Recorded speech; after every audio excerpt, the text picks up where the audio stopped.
우리 어떤 분이 이런 말씀하셨어요. 우리 설교 전에 이제 먼저 우리 인사를 하잖아요. 근데 앞뒤로 인사하라 그러면 앞뒤로 인사하려고 뒤로 돌아보면 뒤에 분이 또 뒤로 돌아보고 있고, 그래서 인사를 할 수가 없대요. 그래서 좌우에 한 분씩 손을 꼭 잡으십시오. 예, 좌우에 계신 분을 한 분씩 손을 꼭 잡으시고 우리 영상을 좀 보여주시죠. 예, 어떻습니까? 예, 폭포수가 흘러내리고 있죠. 저걸 보시면서 좌우에 계신 분에게 인사하시기 바랍니다. 이 시간 저 폭포수와 같은 하나님의 은혜가 당신에게 임하시기를 바랍니다.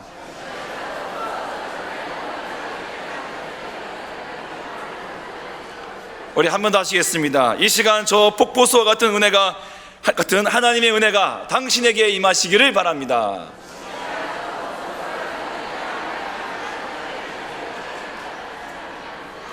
아멘.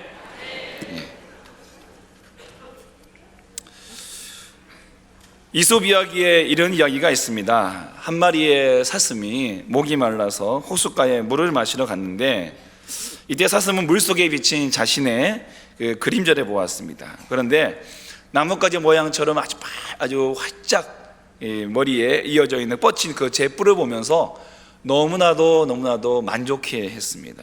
너무나도 아름답다 생각했습니다. 근데 그 순간 또 자기 눈에 뭐가 비쳤냐면 자기의 볼품없고 가느다란 다리가 보이는 거예요. 그 다리를 보면서 이 멋진 화려한 뿔과는 비교되게 이 다리는 너무나 가냘프고 약해 보이고 이쁘지 않게 보이는 거였습니다. 아이고, 이런 다리는 없는 것만도 못하다. 사슴은 혼자 이렇게 중얼중얼 거리고 있는데 때마침 그 옆을 지나가던 사자 한 마리가 사슴을 보고는 잡아먹으려고 막 뛰어오는 것이었습니다. 그때 사슴은 자신이 소용없다고 핀잔 주었던 그 물건 때문에 그 사자로부터 도망칠 수가 있었던 것입니다. 열심히 신나게 사자로부터 멀리 도망치다가 이런 자기가 그렇게 아름답게 생각했던 그 뿔이 나무에 그만 걸리는 바람에 이 사슴은 오도 가도 못하고 이 사자에게 잡아먹히게 되었다라는 것입니다. 여러분, 이 이야기가 우리에게 주는 교훈은 아름답게 보이는 명예보다 때로는 보잘것없는 없어 보이는 정직이나 믿음이나 사랑, 이런 것들이 도리어 우리의 생명을 구한다라는 것입니다. 허무한 것을 자랑하지 말자는 것이죠. 그렇다면 우리가 자랑해야 할 것이 무엇입니까? 오늘 바울이 쓴 갈라디아 교회에 보낸 편지 속에서 우리가 자랑할 것을 함께 살펴보려고 합니다. 오늘 11절 말씀을 보십시오. 내 손으로 너희에게 이렇게 큰 글자를 쓴 것은 보라.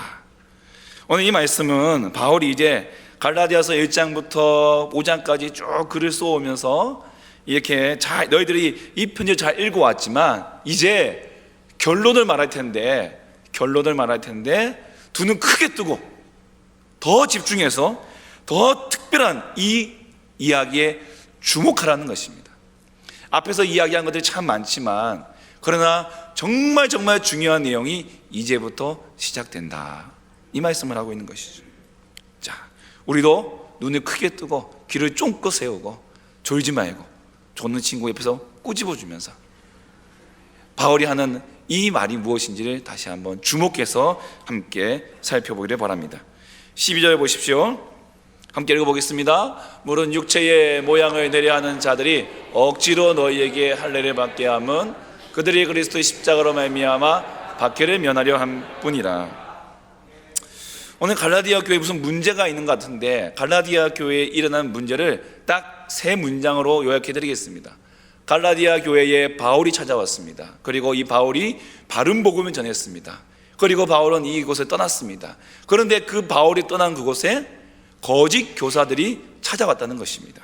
그 거짓 교사들이 이 갈라디아 교회에다가 새로운 가르침을 주었는데 그것이 바로 바울이 전하는 그 복음 위에다가 할례를 가르쳤던 것입니다.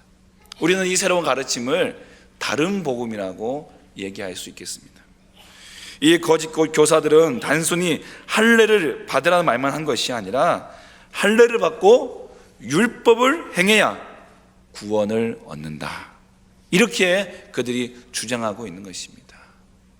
사도 바울은 오직 복음밖에는 우리를 구원할 것이 없다는 사실을 그들에게 전하였고, 잘 가르쳐서 잘 만들어 놓고 갔는데 이 거짓 교사들이 들어와서 그것을 회방을 넣는 거였죠.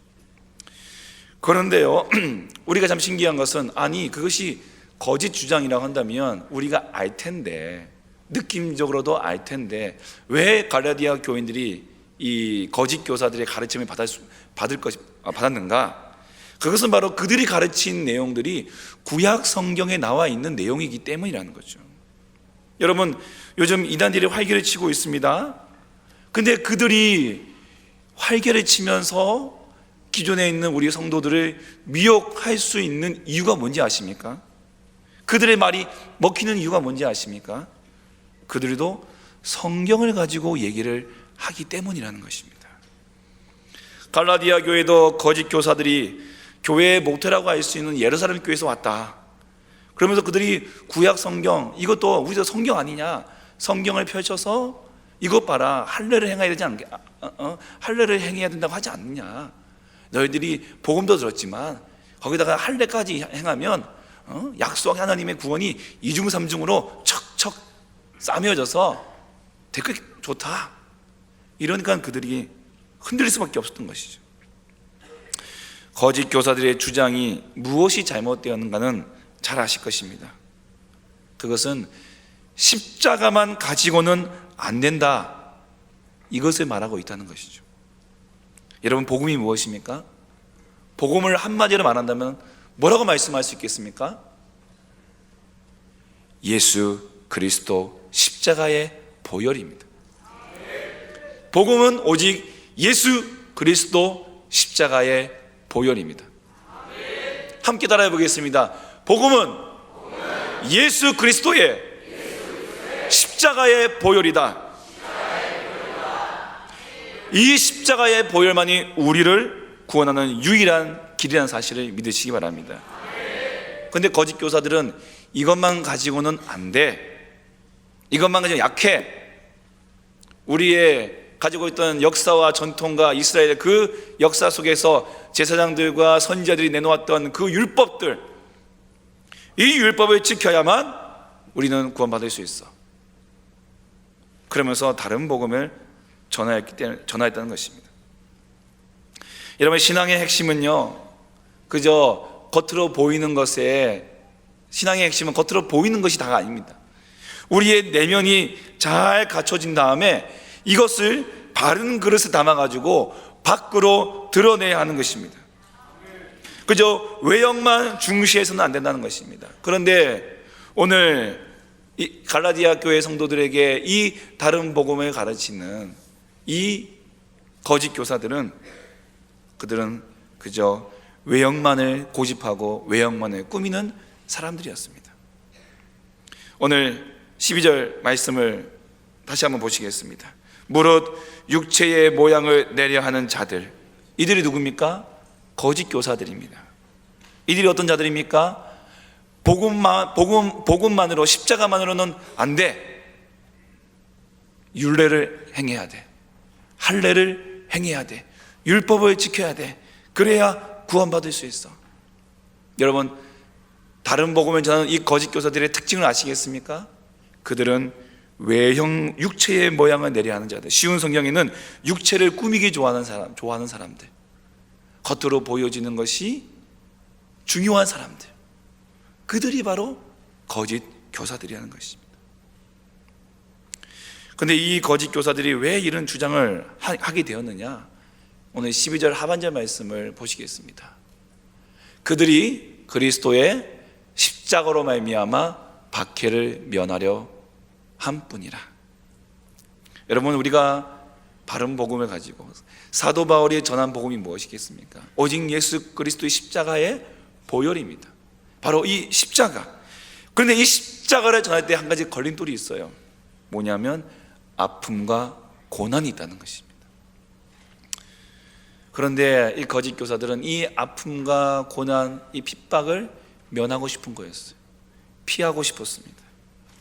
여러분, 우리가 이 땅에서 하나님 말씀대로, 하나님의 복음대로 우리가 이 땅에 바르게 살아간다면 우리가 평탄한 길을 걸어갈 수 있을까요? 우리가 정말 16차선 그 큰 대로에 차들이 한 대도 없는 그곳에서 정말 스포츠카를 이끌고 7단 8턴을 놓고 시속 200, 300km로 쭉 달려가는 그런 인생을 살 수 있을까요? 그렇지 않습니다. 십자가를 붙들고 살아가는 인생은 이 땅의 세상과 부딪힐 수밖에 없다는 것입니다. 그런데 이 부딪힘이 싫기 때문에 타협하는 것입니다. 타협하자는 것이죠. 여러분, 우리 학생들 중에 혹시 학교 점심시간에 밥 먹을 때 기도하시는 친구들 한번 속으로 손들어 보십시오. 학교에서 점심시간에 밥 먹을 때 딱 이제 친구들하고, 목사님은 우리 목사님 학교 다닐 때는 이제 도시락을 싸왔으니까, 그러면 이제 도시락을 이제 혼자 안 먹잖아요. 그럼 앞에 있는 친구들이 뒤로 돌아요. 그럼 제 짝꿍과 앞치 친구 4명이 같이 밥을 먹습니다. 도시락을 다 꺼내놔요. 자, 그때부터 이제 신경전이 벌어지는 겁니다. 믿음이 좋은 친구들은 아랑곳하지 않아요. 그대로 기도하고 먹습니다. 그런데 좀 부끄러운 친구들이 있어요. 좀 뭔가 좀 창피해요. 그럴 땐 어떻게 합니까? 어이구, 뭐가 떨어졌네. 뚜껑을 딱 여는 수면서. 혹시 이런 경험 없으십니까? 아니면 그냥 주님, 아침에 밥 먹을 때 기도했으니까 점심은 봐주시고 저녁에 기도 이빠이 쉬게 하겠습니다. 억수로 하겠습니다. 혹시 그러지 않습니까? 그 순간 친구들에게 당하는 잠깐의 그 한마디, 그 놀림도 아니죠 사실은. 그런데 그것이 부끄러운 거예요. 그 순간 당하는 친구들의 놀림거리가 되기 싫은 것이죠. 어른도 마찬가지지 않겠습니까? 오늘 계속 13절에 보시겠습니다. 할례를 받은 그들이라도 스스로 율법은 지키지 아니하고 너희에게 할례를 받게 하려는 것은 그들이 너희의 육체로 자랑하려 합니다. 이 거짓 교사들이 더 악한 것은 할례와 율법을 주장하는 자들이 정작 그들은 율법을 지키지 않는다는 것입니다. 할례와 율법을 주장하면서 실제로는 그들의 내면에는 율법을 사랑하지도 않고 있다는 거예요. 우리는 그들을 이렇게 부릅니다. 종교인이라고. 우리의 속으로는 순종하고 싶은 마음이 없는데, 우리의 내면에는 그 사랑하는 마음이 없는데, 우리의 종교심이 또한 사람들에게 인정받고 싶어하는 마음이 그 마음으로 행한다는 것이죠. 그러고는 할례와 율법을 사랑하는, 좋아하는 사람인 것처럼 외형적인 것에만 모든 에너지를 쏟고 있다는 것입니다. 오늘 이런 자들을 향해서 하나님께서 이사야 선지자를 통하여 이렇게 탄식하고 계십니다. 함께 읽어보겠습니다. 주께서 이르시되 이 백성이 입으로는 나를 가까이하며 입술로는 나를 공경하나 그들의 마음은 내게서 멀리 떠났나니 그들이 나를 경외하면 사람의 계명으로 가르침을 받았을 뿐이라.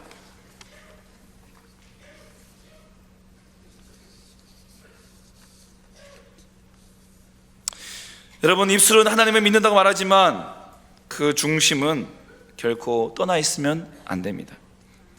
여러분, 입술의 고백 다음에는 반드시 우리의 삶의 실천으로 나아가야 하는 것입니다. 한국교회의 일부 선교단체의 일단 수많은 이 단체 속에서 입으로 시인하여 구원에 이른다, 오직 이 한 말씀만 가지고 붙잡는 이런 가르침 때문에 우리가 입술로 내가 예수 믿겠다라고 고백하는 그것만으로 내가 구원받았다, 이렇게 우리가 착각하게 만드는 그러한 현상이 한국교회에 있었다는 것이죠. 지금도 있고요. 입으로 내가 예수 믿어서 됐지, 뭘 또 바래? 여전히 변화되지 않은 나의 모습. 입으로 신했으니까 난 구원받았어, 이제부터 나는 하나님 자녀야, 그러니 그 안에서 나는 마음껏 행동해도 돼. 여러분, 우리의 입술의 고백뿐만 아니라 우리의 입술의 고백이 우리의 삶의 고백으로 드러나는 것이 진정한 구원인 줄 믿습니다. 다시 돌아와서 13절에 보시면 거짓 교사들이 왜 이렇게 하는 이유가 밝혀집니다. 하반절에 보십시오. 13절에 그들이 너희의 육체로 자랑하려 함이라. 여러분, 거짓 교사들이 할례를 받게 하는 의도는요, 갈라디아 교인들이 거짓 교사들의 가르침을 통해서 할례를 받음으로써 이제 나를 통해 할례를 받은 그 사람들을 모아서 파를 만드는 거예요. 분파를 만드는 것입니다. 할례 받은 사람들이 거짓 교사들에게는 자기 신앙의 자랑이 되는 거예요. 십자가의 고난과 십자가의 핍박 속에서도 그 십자가로 말미암아 받는 고난과 그 핍박 속에서 믿음을 지키는 것이 자랑이 아니라 내가 할례를 받게 한 그 사람이 내 자랑이 되어버리고 마는 거예요. 그냥 입술에 고백을 해서 예수 믿었다, 그게 다예요. 그게 끝이에요. 그 사람이 진짜 예수의 제자가 되었는지는 관심이 없는 거예요. 그 사람이 진짜 예수님 동생처럼 예수님을 따르는 제자처럼 사는 데에는 관심이 없는 거예요. 그저 내가 저 사람을 할례 받게 해서, 내가 저 사람 구원시켜서 저 사람은 내 사람이야. 할례 받은 사람들이 자기 사람을 만들려는 의도가 숨어져 있는 것이죠. 여러분, 문제가 많았던 고린도 교회를 아시죠? 그들이 가지고 있는 문제들 중에 가장 큰 문제가 무엇입니까? 그들은 4개의 파로 나뉘었습니다. 기억하시죠? 뭔가요? 바울파, 예수파, 아볼로파, 게바파. 뭐가 문제입니까? 교회의 통치권자는 오직 예수 그리스도, 교회의 권위는 오직 예수 그리스도. 그런데 이러한 것은 온데간데 없고 사람이 교회에 영향력을 끼치고 있다는 것입니다. 오직 교회의 통치권과 권위는 예수께만 있는데 자기 세력을 만들어서 그 예수의 권위와 통치권에 도전하는 것이 바로 거짓 교사들의 정체였던 것입니다. 여러분, 그런 세력들이 지금도 있죠. 이단들입니다. 성경으로 시작하여서 자기 사람들을 모은 다음에 어떻게 됩니까? 마지막에는, 마지막 등장하는 사람은 교주인 거죠. 교주가 등장하는 거예요. 교회 안에도 없을까요? 있습니다. 바울은 고린도 교회에 나타난 이 분파가 갈라디아 교회에도 나타나지 않기를 경계하고 있는 것이죠. 그래서 바울은요, 자기가 자랑할 것은 오직 이거밖에 없다고 고백하고 있습니다. 14절 말씀 보시겠습니다. 같이 읽겠습니다. 그러나 내게는 주 예수 그리스도 십자가 외에 결코 자랑할 것이 없으니. 아멘. 거짓 교사들의 자랑은 그들을 통해서 할례 받은 사람들이었습니다. 자기 세력을 과시하는 것이었습니다. 교회 안의 통치권과 그 권위를 교회의 머리 대신 예수님으로부터 빼앗아오려는 불순한 생각이었습니다. 이 자랑이 여러분 우리에게도 없을까요? 한국 부모님들만큼 자식 자랑에 정말 공을 들이시는 분은 없다고 생각됩니다. 남들은 사실 별 관심 없는데 그냥 내 자식, 내 눈에 눈 안 아프는 그 자식 그냥 예뻐가지고 그냥 자랑을 해요. 근데 조금만 하면 그래도 들어줄만 한데 너무 많이 하는 게 문제예요. 너무 많이 하는. 자식 자랑하는 게 어떻습니까? 그런데 너무너무 많이 해요. 많이. 근데 또 어떤 자랑을 하느냐? 공부 잘한다, 1등 했다, 상 받았다, 좋은 직장 이번에 취직했다, 결혼할 상대자가 너무너무 좋은 집안이다, 승진했다. 이 생의 자랑만이 나의 자식들의 자랑이 되고 있다는 것입니다. 여러분, 요한계시록 3장에 나오는 라오디아 교회는 부요한 교회입니다. 오늘 아침에도 우리가 아침에 큐티할 때 묵상했지만 그 교회는 양질의 양모를 생산하는 그런 곳이기 때문에 그냥 넉넉하게 먹고 살 만한 것을 뛰어넘는 그런 부유한 교회였어요. 근데 그들에게는 그들이 주님께 책망받았습니다. 왜 책망받았습니까? 그들이 지금 누리고 있는 이 부요함이 하나님의 축복이고 그들의 자랑이라고 생각했기 때문입니다.